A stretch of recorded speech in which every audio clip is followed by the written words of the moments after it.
본 방송에서 제공하는 투자 정보는 투자 판단에 대한 조언입니다. 방송에서 제공하는 주식의 가치, 가격 상승 및 가격 하락에 대해서는 방송사에서 보장하지 않습니다. 안녕하세요. 톡스타 2부 시작했습니다. 저희 톡스타 2부도 즐겁게 즐기실 수 있는 참여 방법부터 안내해 드릴게요. 우선 전화 접수하실 수 있는 번호 023153-2611번 혹은 2612번으로 지금 바로 전화 주시거나 문자 접수 샵 0082번으로 열어두고 있습니다. 문자 같은 경우에는 건당 100원의 정보용료가 부과된다는 점도 꼭 기억해 주셔야 될 것 같아요. 나는 무료로 종목 신청하고 싶다 하시는 분들은요. 검색창에 톡스타라고 검색하신 후에 저희 홈페이지에 들어오셔서 원하시는 스타분의 톡방에 입장하시면 지금 바로 어떤 종목이든지 무료로 상담 신청하실 수 있으니까요. 톡스타 홈페이지도 많이들 참여해 보시기 바라겠고요. 저희 2시간 동안 또 활짝 열려있는 별톡방 참여 방법도 안내를 해드릴게요. 카카오톡 오픈 채팅방에서 톡스타 별톡방 이렇게 6글자 검색해서 입장하시면은 저와 그리고 또 우리 스타분들과 함께 2시간 동안 실시간 소통 가능하다는 점도 알려드리겠습니다. 자, 그렇다면 2부에서도 또 퀴즈를 다시 한번 내드려야 될 것 같은데요. 제가 잠시 뒤에 내드릴 거고요. 1부에서 미처 문제를 보지 못했다고 속상해하시는 분들 위해서 힌트까지 드릴 테니까요. 눈 크게 뜨시고 귀 쫑긋 하시고 계속해서 채널 고정해 주시기 바라겠습니다. 추첨을 통해서 5분께 우리 스타분들 유료방송 일주일 무료 이용권 드릴 거고요. 톡스타 2부에서는 더 많은 정보를 전달해 드리기 위해서 매일매일 다른 코너 준비하고 있습니다. 목요일에는 투자와 관련해서 증권스쿨 코너를 저희가 준비를 해두고 있잖아요. 코너 명에서도 느껴지실 텐데요. 바로 교육 강의 시간입니다. 강의를 들으시다가 궁금한 내용 있으시다면은 바로 전문가분의 강의 들으시면서 문자하고 전화, 톡방 이용해서 Q&A 질문 남겨주시면 저희가 답변 드리도록 할 테니까요. 이 부분도 함께 참고해 주시기 바라겠고요. 증권스쿨 시작하기 전에 오늘의 시청자 퀴즈 다시 한번 보여드리겠습니다. 자, 오늘의 퀴즈였죠? 보겠습니다. 외국이 자국의 수출품 등에 대해 부당한 대우를 했을 경우 이에 대처하기 위해 부과하는 고율 관세를 뜻하는 말은 무엇일까요? 1번 보복관세, 2번 일괄관세, 3번 더블관세. 자, 3개 보기 중에 정답을 고르시면 되는데요. 힌트 드리겠습니다.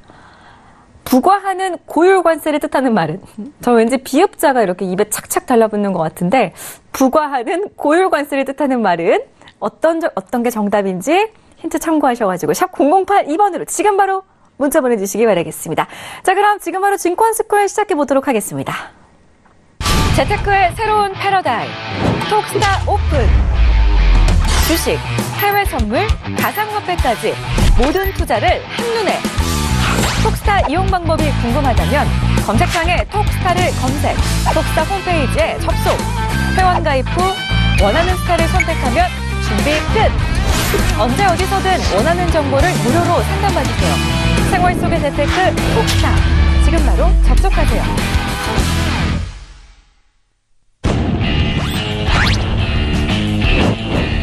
바닥권 종목과 정확한 타점의 종목을 발굴하는 이성배 스타입니다. 네, 증권스쿨 시간에는 두 분의 스타분들 모시고 저희가 또 강의를 들어보는 시간 나눠보겠습니다. 인사부터 나눠볼까요? 안녕하세요. 안녕하십니까. 네, 반갑습니다. 자, 우선 첫 번째로 오늘 강의해 주실 분은요. 제 바로 옆에 있는 이성배 스타님인데요. 우선은 주제부터 저희가 한번 들어볼까요? 오늘의 주제 어떤 주제인가요? 네, 저는 이제 강의 제목을 해외 선물 투자를 이제 투잡으로라는 제목으로 이제 지난 시간부터 네. 계속해서 강의를 진행하고 있죠.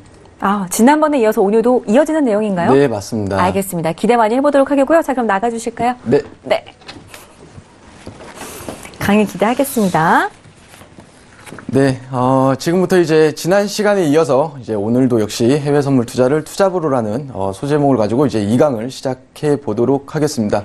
지난 시간 이제 방송을 보신 분들은 아시겠지만은, 지난 시간 이제 함축적으로 이제 어떤 내용을 다뤘었냐면은, 많은 개인 투자자분들 혹은 기존의 해외 선물 투자를 지금 매매를 하고 있는 분들에게 이렇게 해외 선물 투자도 굉장히 안정적이고 꾸준하게 우리가 또 소액 투자로 큰 수익도 낼 수 있다라는 거를 제 실전 계좌를 통해서 확인시켜 드렸던 그런 시간이었죠. 자, 그러면 오늘은 이 해외 선물 투자란 무엇인가부터 이제 시청자분들이 그 눈높이에 맞춰서 한번 강의를 진행해 보도록 하겠습니다.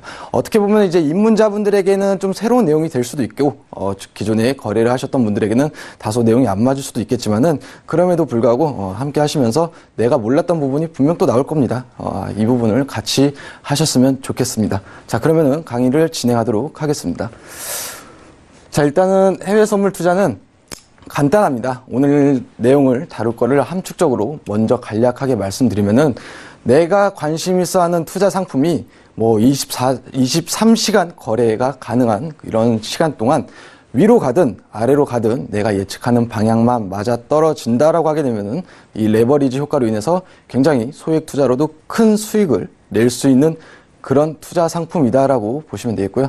아무래도 요즘은 이제 국내 증시가 뭐 거의 뭐 이렇게 하락권에서 바닥권에서 박스권을 대략 한 달 이상가량 진행하고 있기 때문에 굉장히 좀 변동성도 낮고 아무래도 이 리스크 좀 답답한 부분 때문에 뭐 전업 투자자분들 혹은 이제 뭐 직장인분들에게 많은 관심을 받고 있는 그런 상품이다라고 말씀드릴 수 있겠습니다.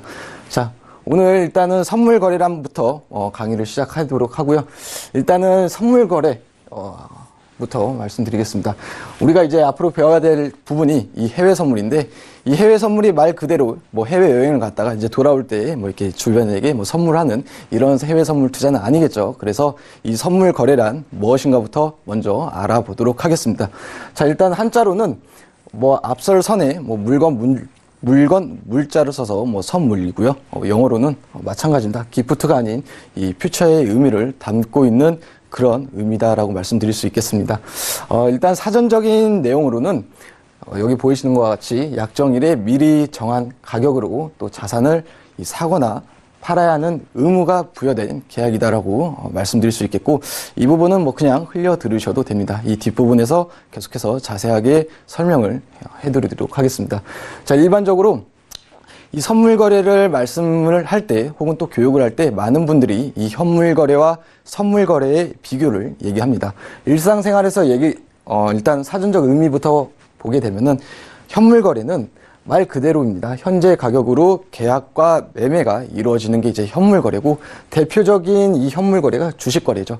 만약에 우리가 일상생활에서 이 현물 거래를 찾는다라고 하게 되면은 제가 만약에 이제 편의점에서 대략 한 5,000원짜리의 물건을 구매했다라고 가정할 시 제가 뭐 계산을 현금으로 하든 카드로 하든 뭐 외상으로 하든 제가 그 자리에서 물건을 이제 뭐 사고 물건을 구입을 했다라고 하게 되면 저는 그건 이제 현물 거래를 한 거라고 말씀드릴 수 있겠습니다. 자, 선물 거래에 대해서는 사전적 의미 앞서서 말씀드렸죠.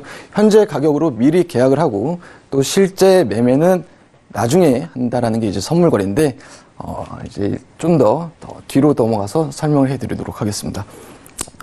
자, 일반적으로 한 가지 예를 일상생활에서 들게 되면은 농부와 유통업자가 있다라고 가정을 해 보겠습니다. 자, 이 농부 같은 경우는 배추 농사를 하는 농부라고 가정을 해 보도록 하겠습니다. 2017년도에 배추를 뭐 좋은 품질을 잘 수확을 해서 한 포기에 대략 한 5,000원의 가격에 이제 뭐 판매를 했다라고 가정을 할게요. 그래서 이 농부 같은 경우는 이제 한 해 동안 수확한 이 배추 한 포기를 뭐 시장에도 내다 팔기도 하고 또 뭐 오픈마켓에도 온라인 통해서 팔기도 하고 그다음에 이 옆에 있는 뭐 유통업자를 통해서 팔기도 했다라고 가정을 해 보겠습니다. 그러면은 이 농부가 2017년도에 배추 농사를 해서 판매했던 거는 이 앞서서 얘기했던 현물 거래다라고 생각을 하시면 됩니다. 자, 그런데 이제 올해 들어와서 2018년이 됐습니다. 자, 이제 배추 모종을 심을 시기에 이 농부가 순간 만약 고민에 빠집니다. 내가 이제 지난해 배추 농사가 굉장히 잘 됐고 뭐 새로운 경쟁 상대도 많이 생겨나는 것 같고 더 기술 발전도 해가는 것 같은데 그래서 올해 만약에 이 배추 농사가 대풍년이 든다라고 가정을 이런 고민이 들기 시작합니다. 우리가 풍년이 든다라고 해서 사실 마냥 좋은 게 아니죠. 왜? 일반적으로 시장에서 가격을 결정하는 요인 중에 뭐 대표적인 예는 수요와 공급입니다. 즉 수요와 공급에 의해서 가격이 결정이 되는데 대풍년이 일어나게 되면서 이 공급량은 많아지고 수요량은 그렇게 크게 변함없이 일정치를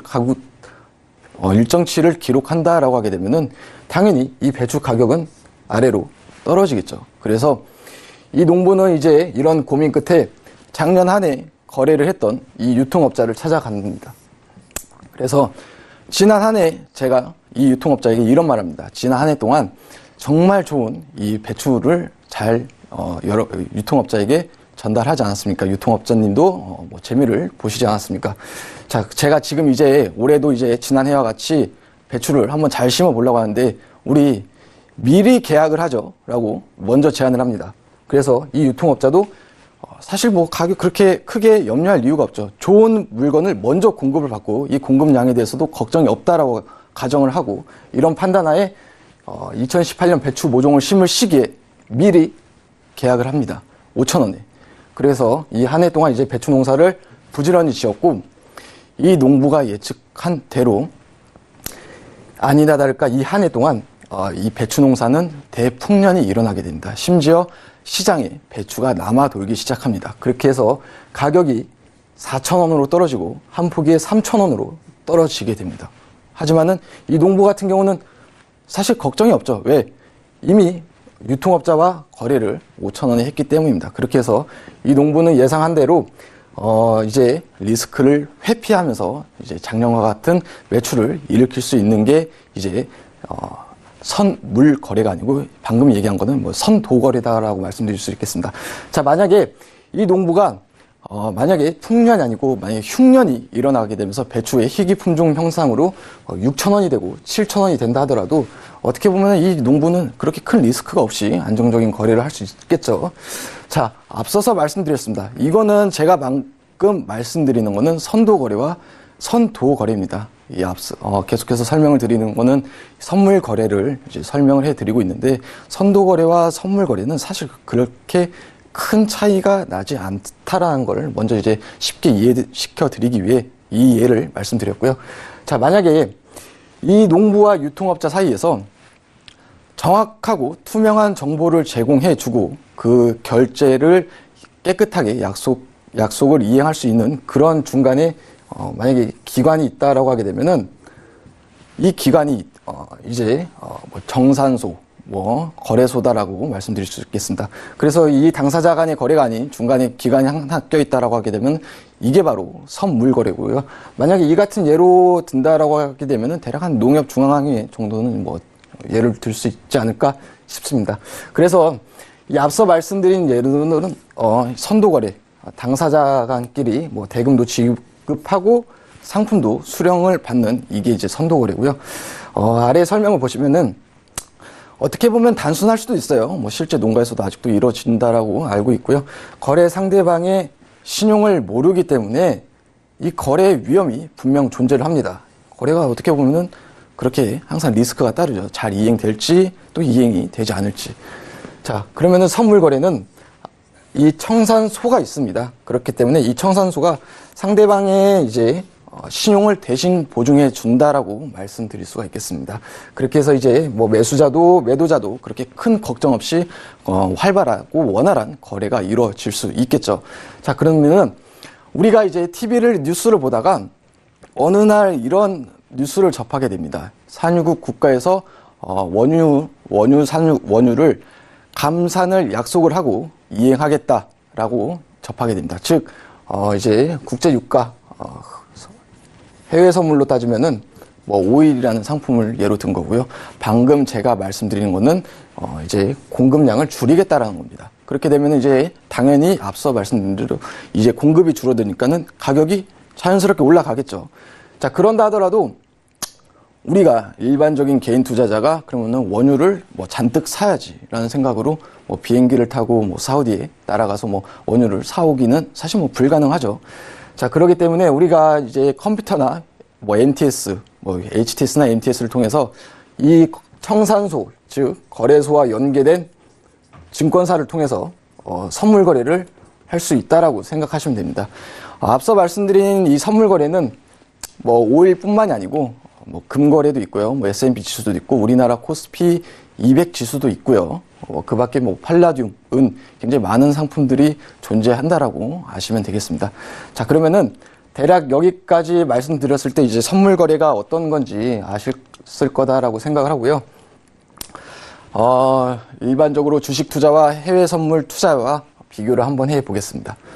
자, 첫 번째는 분명 주식 투자가 해외 선물보다 나은 점도 있기 마련이겠죠. 그 첫 번째는 리스크의 크기가 작다라고 말씀드릴 수가 있겠습니다. 이 부분이 어떤 부분이냐면은 일반적인 주식 거래는 당연히 이 상한가, 하한가에 제한이 있죠. 뭐 30%로 제한이 되어 있고요.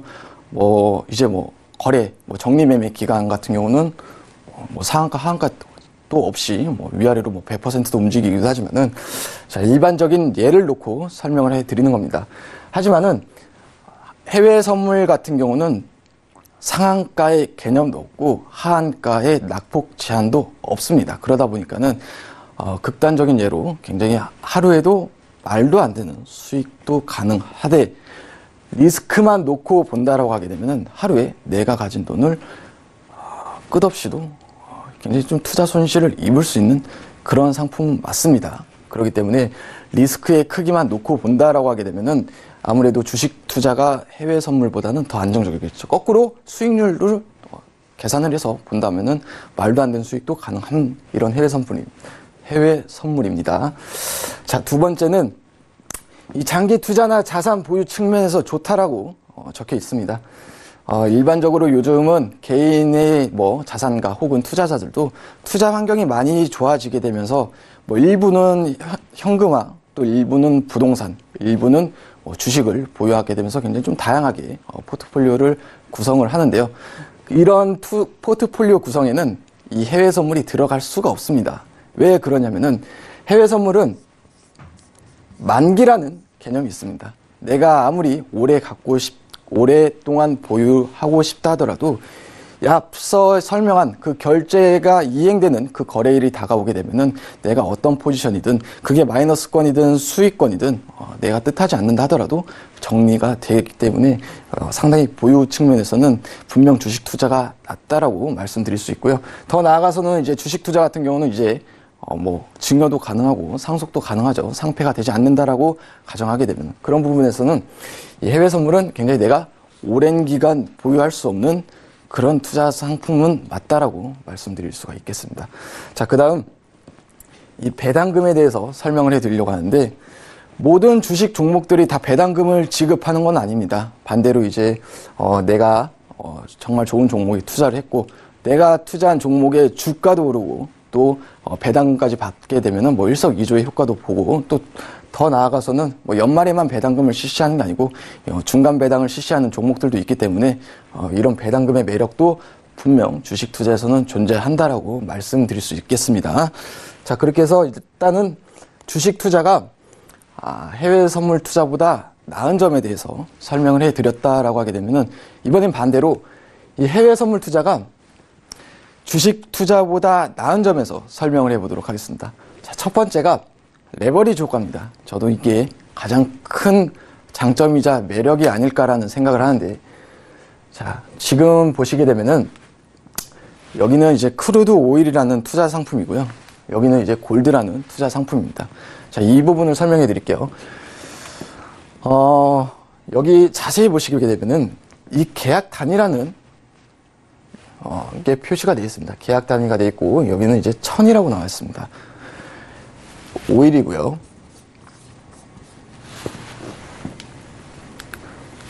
잠시만요. 자, 이어서 하도록 하겠습니다. 오일입니다. 계약 단위가 1000이면은 내가 이 오일을 사고 싶다. 만약에 현물 투자를 하고 싶다라고 하게 되면은 1000배럴을 사야 됩니다. 1000배럴 단위로 판매를 한다 이거죠. 근데 그 배럴 단위도 있지만은 한 배럴당 그 가격이 69.19불이다라고 계산을 해 보십시오. 그러면은 이 1000배럴에 69불이다라고 계산을 하게 되면은 대략 한 69,190불의 투자금이 있어야지 이 원유에 투자를 할 수 있다라고 생각하시면 됩니다. 하지만은 여기 보게 되면은 이 위탁 증거금이라는 게 있습니다. 지금 글씨가 작아서 안 보이겠지만은 지금 여기 뭐라고 표시되어 있냐면은 3,790 3,795불이라고 표시가 되어 있습니다. 그래서 여기 3,795불로 표시를 했는데, 오늘자로 만약에 환율이 달러당 1,119원을 기록을 했는데, 계산하기 쉽게 1,000원이다라고 가정을 해보겠습니다. 그러면은 이 원유를 투자하기 위해서는 내가 가진 투자금이 사실 6,919만 원이 있어야 됩니다. 하지만은 그렇게 큰 금액이 필요 없이 이 379만 5천 원만 있어도 투자가 가능하다라고 설명을 해드릴 수 있겠습니다. 그러다 보니까는 이 금액만 있으면은 실제 이 금액을 운용하는 것과 같은 효과다라고 설명해 드릴 수 있고요. 계산을 하게 되면은 18.2배가 나옵니다. 그러니까는 내가 가진 실제 투자 금액의 18배가 넘는 운용 효과와 같은 효과다라고 생각할 수 있겠습니다. 그렇기 때문에 굉장히 소액 투자로도 큰 수익도 기대를 해 볼 수 있는 게 이 해외 선물이고요. 이 옆에는 골드를 설명해 보도록 하겠습니다. 골드도 마찬가지입니다. 골드는 이 계약 단위가 100이라고 써 있고, 골드는 이제 앞서서 오일은 이 기본 단위를 이제 배럴이라고 표현하게 되면은 이 골드 같은 경우는 이제 트로이 온즈라고 표현을 합니다. 1트로이 온즈당 대략 한 31g 정도를 이제 기록을 하는데, 100 트로이 온즈를 이 1219불에 주고 사야만이 이 상품을 투자를 할 수 있습니다. 하지만은 여기 위탁 증거금 자세히 안 위탁 증거금을 써드리게 되면은 이 3,410불이라고 적혀 있습니다. 그러면은 내가 3,410불, 이것도 마찬가지로 그냥 달러당 원화 1,000원이다라고 가정하게 되면은 341만 원만 있어도 내가 운용하는 그 효과는 1억 2,196만 원입니다. 즉 레버리지 효과가 35배까지도 벌어지게 되죠. 그래서 이 부분에 대한 가장 큰 매력이 이 해외 선물이다라고 설명드릴 수 있겠고, 사실 많은 분들이 해외 선물을 기존에 투자하고 있는 분들조차도 방금 제가 말씀드린 이 레버리지에 대한 개념을 잘 모르십니다. 그래서 기존에 매매하셨던 분들도 이 부분을 한번 유념하시면서 앞으로 또 투자를 이어서 하시면 좋을 것 같고요. 이제 다시 이전 장으로 놓고 보겠습니다. 이 선택과 집중을 할 수 있다라는 점도 굉장히 큰 장점이다라고 말씀드릴 수가 있겠는데, 우리가 만약에 주식 투자를 한다라고 하게 되면은 저도 마찬가지로 이제 지난 시간에 얘기했지만은 사실 주식 파트에서 일을 하고 있는 사람이죠. 관심 종목을 하나 넣기 위해서는 굉장히 많은 시간이 필요합니다. 시장도 알아야 되고, 또 업종에 대해서도 알아야 되고, 그 업종 내에서도 우량 종목을 또 선별해야 되고, 그 우량 종목 내에서도 뭐 재무든 차트든 굉장히 많은 시간을 소요하게 되면서 관심 종목에 딱 하나 이제 등록을 하게 되죠. 심지어 내가 주식 투자를 열심히 할수록, 또 공부를 많이 하면 할수록 그 관심 종목의 리스트가 사실 굉장히 많아집니다. 그룹도 굉장히 많아지게 되죠.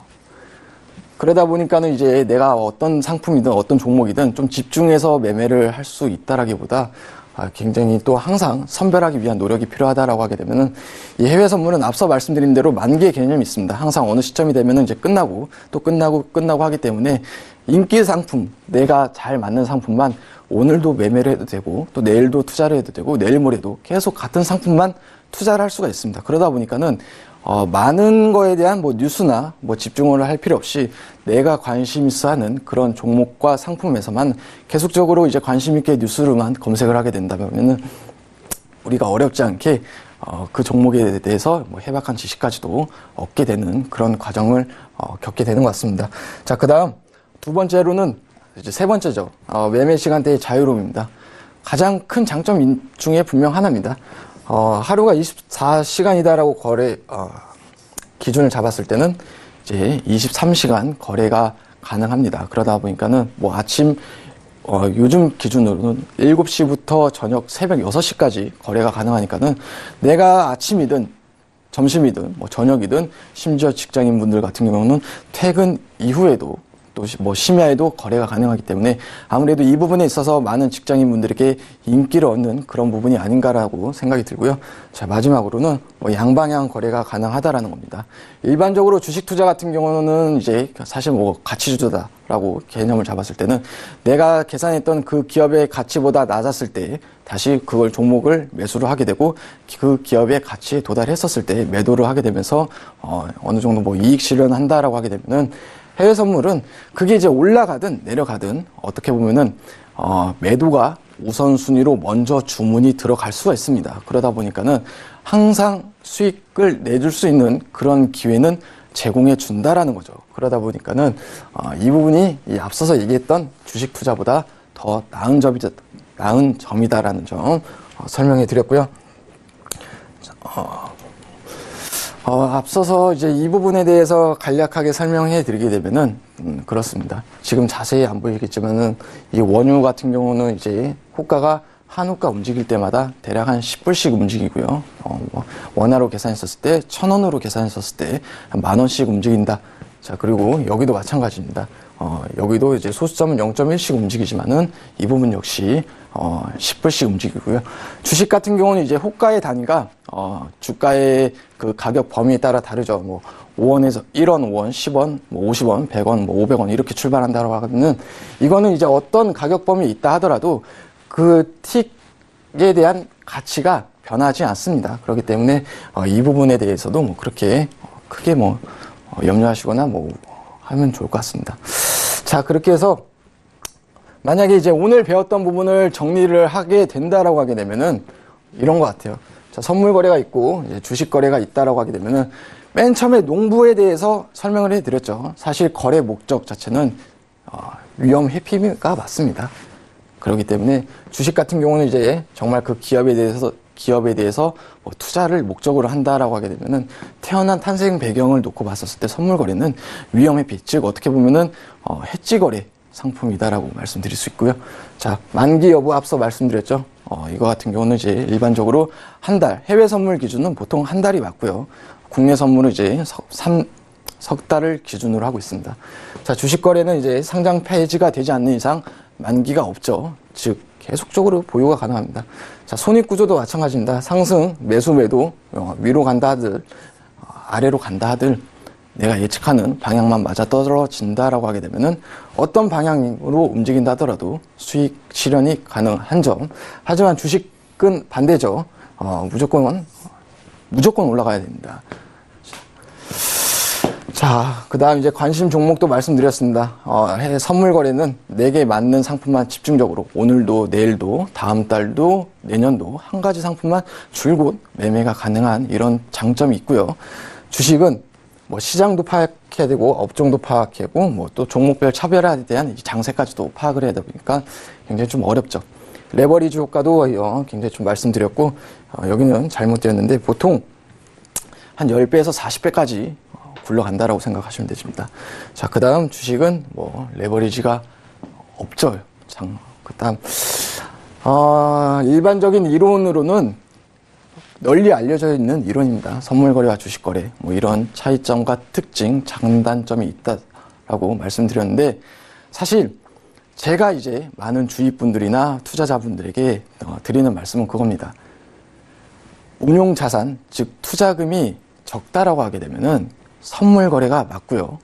내가 가진 운용 자산이 크고 안정적으로 돈을 굴리기 위해서는 주식 투자가 맞다라고 생각합니다. 그래서 이 부분에 대한 부분도 항상 염두를 하시고 그래서 이제 제가 해외 선물 투자를 투잡으로 그러니까 해외 선물을 중점적으로 놓고 지금 말씀을 드려야겠죠. 그러다 보니까는 종잣돈을 마련하기 위해서는 주식 거래보다는 이 해외 선물 투자가 더 낫다라고 여러분들에게 말씀드릴 수 있겠습니다. 자, 오늘 강의는 일단 여기서 마치도록 하고 이어서 주식 상품에 대한 교육도 김본 부장님께서 진행하도록 하겠습니다. 네, 매도까지 걸어볼 수 있는 양방향 거래가 가능한 해외 선물 기초 강의. 오늘도 이성배 스타와 함께했습니다. 기초부터 교육해 주셔서 너무 좋다고 우리 레겔님과 햇볕쟁쟁님이 별톡방에 지금 글 남겨주고 계시는데요. 스타님도 이따가 별톡방 통해서 따로 상담까지 좀 봐주세요. 네. 알겠습니다. 우리 김본스타님 강의 오늘 어떤 주제인가요? 뭐 어제하고 이어서 가는 거라서요. 알겠습니다. 오늘도 가장 지난주하고 기본 이어서 강의부터 해주시는 거죠? 알겠습니다. 예. 네, 그리고 어제 추천했던 종목 오늘 흐름이 좋던데 그 자랑도 살짝 좀 해주세요. 뭐 자랑은 안에 들어가 있습니다. 알겠습니다. 기대하겠습니다. 오늘도 일단은 뭐 처음부터 시작하자라는 주제로 강의를 준비하셨다가 엑스도 베이직입니다. 처음부터 시작하자. 이거 원래 그 미땡땡 증권사에서 주로 많이 쓰던 모토예요. 예, 그 박땡땡 박현주 회장님이 그거 주로 많이 쓰시던 얘기인데, 자, 뭐 이거 지난번에 설명드렸으니까 더 이상 설명 안 드릴게요. 예. 자, 이거는 이제 지난번 이제 이거 강조 다시 한번 할게요. 예, 2008년 같은 시장에서는 어디에 투자, 어느 종목에 투자하는 게 중요한 게 아니라 그랬어요. 어떤 에셋 클래스에 투자하고 있느냐가 제일 중요하다고 그랬습니다. 그러니까 이런 데에서 주로 인생이 바뀝니다. 여기서 인생이 바뀌어요, 여기서. 예, 그러니까 이런 데, 그러니까 지금 길을 쓰고 노력해봐도 별로 많이 안 바뀌어요. 그러니까 이런 게 생길 때 인생이 바뀐다. 그런 거 지금 얘기를 드립니다. 그래서 지금 너무 길을 쓰고 너무 열심히 매매하려고 하지 마세요. 예, 길 아무리 써도 안 바뀌니까 지금은. 예. 자, 오늘 어떤 거 하냐면 주식이란 무엇인가인데 지난번에 다 못해가지고 이거 플러스 알파로 해드리겠습니다. 이거 플러스 알파로 해드린다는 거 다시 한번 얘기 드리고요. 예. 넘어가야 되는데. 자. 오늘 이런 이슈가 나왔죠? 이슈 분석 하나 해보겠습니다. 삼성전자 180조 원 투자. 이 뉴스 일단 조로 넘어가기 시작하면 우리가 별로 현실 감각이 없어요. 왜냐면 조를 만져본 적이 없기 때문에 우리가 조로 넘어가기 시작하면 이때 현실 감각이 많이 떨어지는데 일단 180조 투자를 한다고 합니다. 이거 대단한 투자 규모다 라고 생각할 수 있겠지만 원래 삼성전자는 원래 매년 30조씩 투자했습니다. 그러니까 3년 동안 180조니까요. 3년이 원래 90조에서 100조는 투자했었어요, 항상. 별로 크게 물론 대단한 거죠. 곱하기 2 정도 투자 더 하는 거니까. 자, 그 중에 100조는 반도체에 투자하겠다, 스마트폰 투자하겠다. 원래 삼성전자는 1년에 30조씩 반도체 스마트폰에 투자했었어요. 그러니까 똑같은 거예요, 그냥. 똑같은 거예요. 예. 요게 특징이죠, 요게. 우리가 뉴스를 볼 때 팩트를 잘 봐야 돼요. 뉴스는 뭐야? 25조 원은 AI, 5G, 바이오, 전장이 뭐냐 그랬더니 아무도 잘 모르시더라고요. 이거 전기 장치예요. 전기 장치. 전장 부품. 예, 전장 부품 얘기하는 거고요. 자. 그래서 오늘 종목이 다 갔죠? 여기서 다 떴죠? 종목이 급등하면 사람 도대체 이거 왜 급등하는지 모르는 분인데 저는 이렇게 등락순위 딱 펼쳐놓고 1위부터 50위까지 딱 보잖아요. 왜 급등하는지 그냥 종목 명만 봐도 다 알아요. 쟤는 얘는 애. 내가 그런 거 막 물어보시더라고요. 이거 왜 올라요? 공부가 많이 필요합니다. 공부가 많이 필요해요. 그냥 기업 분석 앞 페이지만 보면 다 알 수 있어요. 자. 오늘 그래서 제가 얘기 드리고 싶은 건 뭐냐면, 오늘 이쪽이 좀 많이 갔어요. 5G. 바이오는 이틀 전에 갔어요, 이미. 이미 삼성전자가 김동영 부총리, 삼성전자 이재용 부회장이 김동영 부총리하고 만나가지고 많이 얘기를 했어요. 얘기하니까 김동영 부총리가 들어줄 수 있는 건 들어주고 나머지는 시간이 걸려서 한번 논의해보자 이런 얘기 해가지고 규제 하나 방안 얘기를 했었는데, 그러면서 바이오 중에 뭐가 떴습니까? 삼성전자하고 관련 있는 것들이 떴어요. 삼성전자나 삼성 바이오로직스와 관련 있는 것들. 뭐가 그런 관련이 있냐? 그게 문제인 거죠. 도대체 뭐가 관련이 있었느냐? 근데 항상 머릿속에 뭐가 관련이 있다는 걸 알게 되면 이 뉴스를 보자마자 바로 투자할 수 있겠죠? 근데 그런 훈련이 안 돼 있으면 잘 안 됩니다. 제가 오늘 이 시간에 왜 종목을 얘기 안 드리냐? 이거 또 얘기 드렸다가 내일 또 올라간 줄 알고 샀다가 또 물리면 그거 가지고 또 저한테 뭐라고 할 수도 있으니까 제가 종목 얘기 안 드립니다. 다만 요거 제가 얘기 드렸죠. 이건 공식적으로 추천한 거니까 제가 서지 시스템 얘기 드렸잖아요. 서지 시스템 5G 오늘 또 급등했습니다. 이렇게 하는 거예요, 주식은. 원래 이렇게 하는 거죠. 미리 제가 알고 있을까요? 그렇지는 않았어요. 근데 사람들이 봤을 때, 그럼 너는 그러면 삼성전자가 180조 투자한다는 얘기를 미리 알고 있었느냐? 라고 얘기하거나, 아니, 5G 통신장비 이쪽에 무슨 모멘텀이 있을지 알고 있었느냐? 저는 전혀 몰랐습니다. 잡을 수 있는 이유는 딱 어떤 거였어요? 오로지 이 회사가 저평가돼 있고, 5G 쪽에 기술력이 있고, ESS도 기술력 있고 전기차도 기술력이 있어서 근데 너무 저평가돼 있어요 주가가. 그러니까 산 거예요. 예, 다른 거 없어요 다른 것도. 근데 그러면 그 종목을 왜 사게 됐냐? 저평가돼 있으니까 지금 사면 배당을 많이 받을 수 있을 것 같다는 그런 생각과 이 회사가 발전할 수 있을 거라는 생각.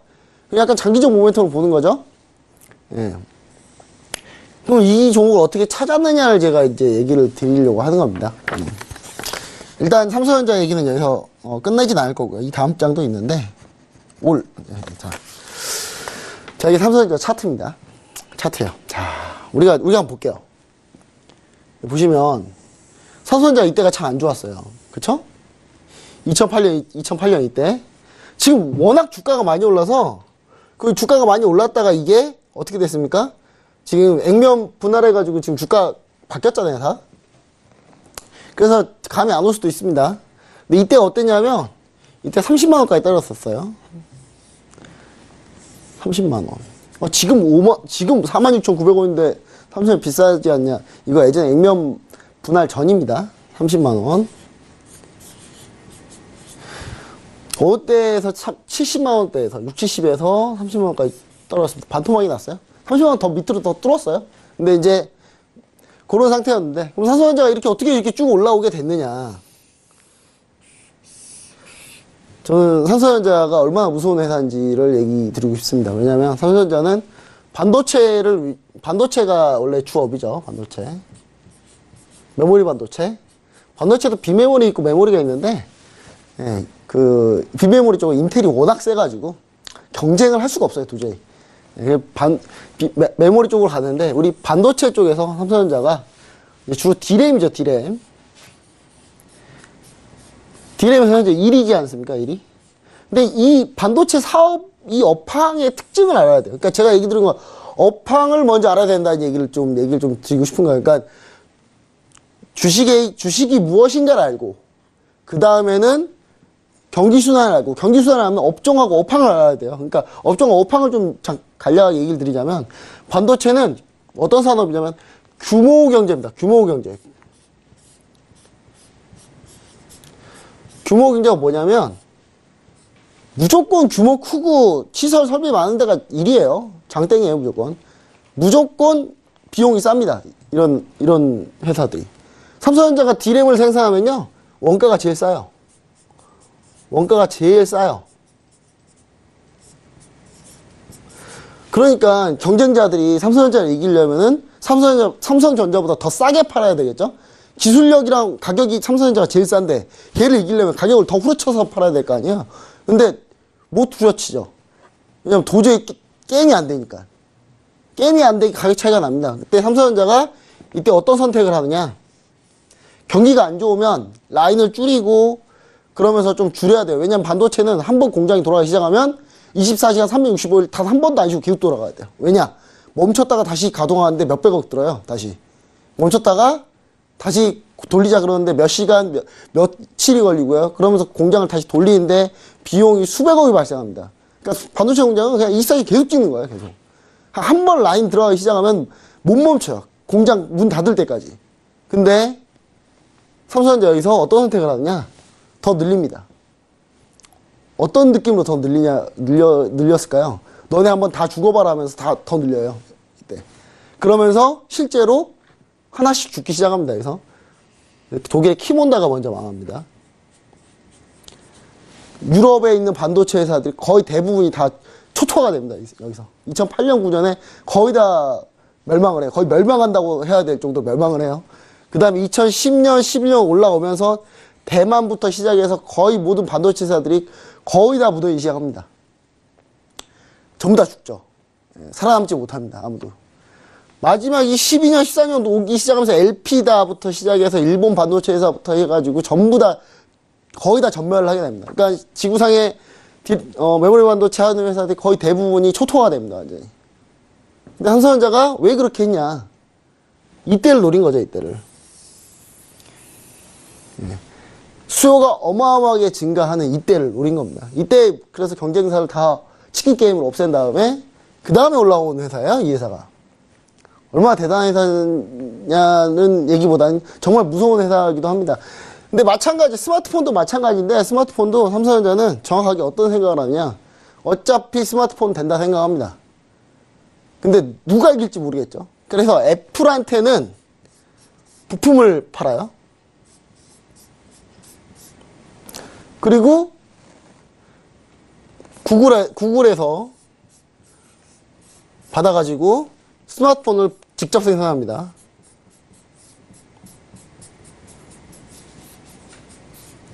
그리고 예전에 애플하고 한번 싸웠던 적이 있었어요, 삼성전자가. 삼성전자가 MS 연합군 해가지고 마이크로소프트 연합군하고 애플하고 한번 붙었던 적이 있습니다. 그때 스티브 잡스가 애플을 그때 지휘하고 있었는데 스티브 잡스가 결국 패배하면서 애플이 거의 망하기 직전까지 갑니다.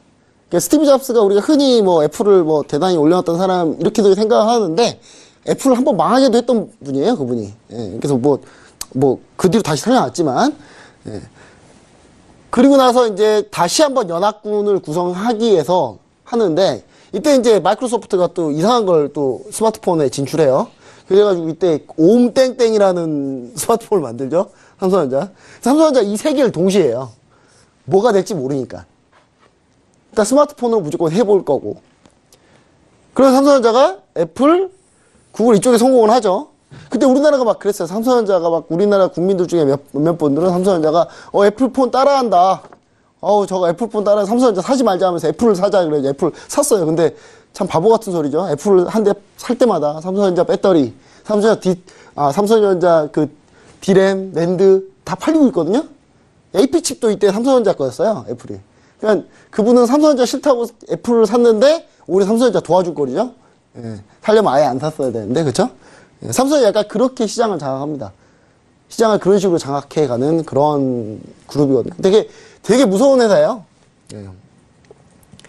일단, 그렇기 때문에 향후에 이제 이렇게 투자하게 되면 과연 주가가 어떻게 변할 거냐. 근데 저는 개인적으로 한 2년 내로 위기가 한번 올 거라고 보거든요. 금융위기가. 그때 삼성전자의 미래는 그 이유가 밝다고 생각합니다. 왜냐? 이때 중국이 어마어마하게 지금 반도체 디램에 투자를 하고 있거든요. 삼성전자 따라잡으려고. 예, 근데 엄청나게 증설할 때쯤 전 세계 금융위기가 와서 중국이 아마 무너지지 않을까. 저는 약간 그 생각합니다. 삼성전자가 그때 또 한번 치킨 게임을 할 것 같거든요. 그러니까 지금 약간 치킨 게임에 살짝 들어갈 생각을 지금 해보고 있어요. 그러니까 증설은 더 이상 안 하고 상황 판단하고 있거든요, 지금. 그래서 이런 부분도 우리가 좀 전략적으로 좀 보시면 좋을 것 같은데, 그 다음 차트로 제가 LG전자 가져왔습니다, LG전자. 자, LG전자예요. LG전자 보시죠. 똑같아요. 똑같은 구간을 거쳤어요, 이렇게. 근데, 삼성전자는 이렇게 올라갔고, LG전자는 밀렸죠. 근데 제가 여기서 얘기하고 싶은 건 뭐냐면, 재무제표를 볼 줄 알면 LG전자를 이때 투자 안 했습니다. 이거 재무제표에 관련된다는 얘기예요. 뭐냐면, 이때 LG전자가요, 2010년도에입니다. 2010년도, 9년도, 10년도에, 이제 재무제표 이게 BS라 그래가지고, 밸런스 시트. 그러니까 우리나라 말로 하면, 재무상태표. 갑자기 한글이 생각이 안 나서, 예. 한글하고 별로 안 친해가지고 제가, 예. 재무상태표인데요. 여기에 재무상태표에 LG전자가 단기 현금 유동성이 어마어마하게 쌓여 있었어요. 그러니까 사람들이 봤을 때, 단기 현금 유동성이 좋으니까, 좋은 회사다. 라고 생각했겠죠? 근데 단기 현금 유동성이 이 중장기보다 많으면 어떤 얘기냐면, 이게 위에 단기 현금일이 많잖아요? 그러면 이건 뭐냐면, 지금 당장 투자할 때를 못 찾고 있다는 거예요. 현금만 많이 들고 있는 겁니다. 새로운 신사업에 투자를 적극 못 하고 있는 거예요. 그때가 2010년이었습니다. 이때 어느 때냐면 스마트폰으로 완전히 전환할까 말까 고민하고 있을 때였거든요. 이 고민이 늦어지면서 LG가 쭉 밀려버린 거죠. LG전자가. 재무제표 볼 줄 알았던 사람들이었다면 중장기적으로 LG전자 투자 안 했겠죠. 그러다가 지금 다시 올라오고 있죠. 지금 이제 LG전자 전장부품 하고 있기 때문에. 지금 백색가전이랑 전장부품은 LG전자 확실히 강하잖아요. 이쪽은. 지금은 이제 재무제표가 많이 바뀌었습니다. 이쪽이 그렇게 많지 않아요. 지금 투자하느라 바빠요. 삼성전자도 아까 보시기엔 180조 원 투자하면 재무제표 어떻게 바뀔 건지. 안 그래도 삼성전자 재무제표는요, 거의 환상적이에요. 보면 그냥 감탄밖에 안 나오는데, 그나마 삼성전자 재무제표가 많이 안 좋아진 거예요, 지금 상황이. 예전엔 정말 보면은 재무제표 감상하는데 1시간 걸렸어요. 제가 보고, 하완이 감상만 하고 있었거든요. 너무 좋아가지고. 예, 뭐 이렇게 재무제표도 볼 줄 알아야 된다. 근데 이거 다 할 거니까. 오늘 이 시간 같이 하시는 분들은 결국 다 할 줄 알게 될 거예요. 자, 어제 지난번 했던 거 간단하게 복수 한번 해볼게요. 금수저가 아니라면 우리가 돈을 빌려야 되는데 어디서 돈을 빌리냐? 주식 발행해서 돈을 투자를 받거나 아니면 대출을 받아서 돈을 빌리는 거 이 두 가지밖에 없다 그랬어요. 예, 우린 다 금수저가 아니니까. 그래서 지난번에 이제 어떻게 설립하고 내가 만약 회사를 차렸을 때, 그 다음 회사를 차렸을 때 내 지분, 그 다음 2년차 내가 돈 벌었을 때 배당은 어떻게 나가고, 그러면서 그것 때문에 내 배당은 총 얼마를 받고, 그 다음에 3년차 때는 어떻게 지분을 더 늘리고, 이걸 뭐라 그랬다고요? 제가 유상증자. 유상증자는 왜 기존 주주들한테 먼저 받아야 되느냐도 얘기했어요. 예. 그리고 이런 거 많이 물어보신다고 제가 다시 한번 얘기 드리는데, 유상증자하면 이거 기업 올라야 떨어져. 원래 떨어져야 만든다고 얘기 드렸습니다. 유상증자는, 주식수가 당연히 많아지면 가치가 떨어지겠죠, 당연히. 그럼 되게 기본적인 거예요. 근데 그걸 자꾸 물어보시는 분들이 계시는데, 물론 효과가 그렇게 안 나타나는 경우가 있으니까 그러겠죠. 근데 그거는 상황상마다 약간 다르니까 정답이 있는 것처럼 물어보시면 안 됩니다. 그리고 예, 지분율, 배당금 뭐 이렇게 좀 얘기를 다 드렸었죠. 그러면서 어떻게 변하는지, 그러면서 우리가 자, 유보율이 뭐고, 배당률이 뭐고, 배당 수익률이 뭐고, 유상증자가 뭐냐에 대해서 얘기 드렸는데, 왜 이거 배당에 왜 이렇게 집착하느냐? 여러분 주식은, 그래서 제가 주식의 정의를 내렸어요. 주식 투자는, 즉, 동업이다. 이걸 얘기하려고 하는 거야. 뭐 이렇게 따분한 얘기 겁나 길게 하냐? 근데 그런 생각 하시는 분, 투자해가지고 잘 된 거 본 적이 별로 없어요. 기초부터 탄탄하게 가시는 분들이 대부분 다 주식 투자 잘 하시거든요. 주식 투자는 동업이다 생각하시는 분들이 주식 투자를 잘해요. 왜냐? 주식 투자를 그냥 그림 맞추기 하려고 겁나 노력하면서 막 주식 투자 하시는 분들, 저 잘 된 거 본 적이 없습니다. 왜냐? 동업이니까. 동업자 솔직히 사업하려고 하는데 동업하려고 누가 동업하자 그래요. 그러면 여러분들 5분 만에 결정해요? 5분 만에 돈 빼가지고 이체시킵니까? 아니잖아요. 며칠 고민하고 몇 달 고민하잖아요. 근데 주식은 정작 누가 좋다더라 하면 물어보진 않죠. 5분 만에 사죠. 예, 지인 전문가들이 주로 얘기하면은 5분 만에 삽니다. 근데 그렇게 하지 말라 이거예요. 주식 투자는 동업이니까. 주식회사는 주식 발행할 때 자기 자본을 조달하는 회사인데요. 회사법상은 7인 이상 주주로 구성되어야지만 주식회사가 성립되지만 1인 주식회사도 가능합니다. 주식회사인데 혼자 지분 다 들고 있어요? 주식회사예요? 예.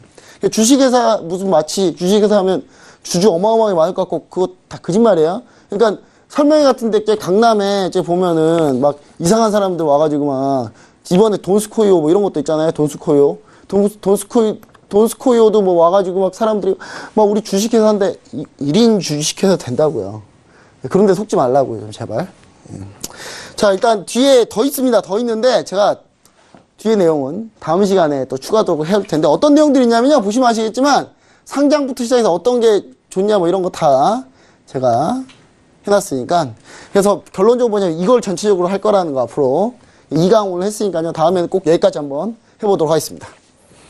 네. 그렇다면은 다음 주 목요일 강의도 기대 많이 해주시기 바라겠습니다. 자, 이렇게 해서 김보은 스타와 함께 또 강의 들어봤는데요. 오늘 우선은 시간 관계상 이렇게 좋은 정보 주신 두 분과는 여기서 좀 인사를 드려야 될 것 같은데요. 우선은 그 전에 오늘 교육 강의 내용이 모자라신 분들은 오프라인으로 무료 강좌가 열려 있다고 합니다. 화면으로 좀 띄워드릴게요. 오프라인 강의 궁금증 있으신 분들은요. 서울경제TV 1577-7451번으로 전화 주시거나 톡스타 1644에 0147번으로 문의 주시면은 오프라인 무료 강좌에 대한 참여 방법 그리고 여러 가지 궁금증들 해결해 드린다고 하니까요. 전화번호 기억을 해주시기 바라겠습니다. 자, 오늘 그럼 두 분 좋은 정보 주셔서 감사합니다. 인사부터 드릴게요. 고맙습니다. 네, 지금부터 또 이제 여러분들과 인사를 나눠야 하는 시간인데요. 그 전에 퀴즈 정답 많이들 궁금하시죠? 퀴즈 정답부터 한번 저희가 한번 확인을 해볼게요. 네, 화면으로 나가고 있습니다. 자, 오늘의 퀴즈였죠. 외국의 자국의 수출품 등에 대해 부당한 대우를 했을 경우 이에 대처하기 위해 부과하는 고율관세를 뜻하는 말은 무엇일까요? 1번 보복관세, 2번 일괄관세, 3번 더블관세. 제가 힌트도 드렸었는데요. 정답은 1번 보복 관세였습니다. 정답 맞추신 분들 지금 바로 공개하겠습니다. 휴대전화 뒷번호 두구두구두구 9066님, 0965님, 1392님, 2562님, 2495님 이렇게 5분 당첨이 되셨는데요. 오늘 정말 많은 분들이 정답을 맞춰주셨다고 합니다. 이 5분들 정말 행운 가득한 분들이신 것 같아요. 우리 스타분들 유료방송 일주일 무료 이용권 드린다고 하니까요. 꼭 챙겨가시기 바라겠습니다. 자, 방송이 끝난 후에도 별톡방 그리고 스타분들의 개인 톡방 이용해서 상담 받아보실 수 있다고 하니까요. 우선 개인 톡방 이용하실 분들은 검색창에 톡스타라고 검색하신 다음에 저희 홈페이지에 들어오셔서 원하시는 스타분의 톡방에 입장해 보시기 바라겠고요. 별톡방은 카카오톡 오픈 채팅방에서 톡스타 별톡방 6글자 검색하시고 입장하시면 되겠습니다. 저희는 내일 밤 8시에 다시 돌아오겠습니다. 고맙습니다.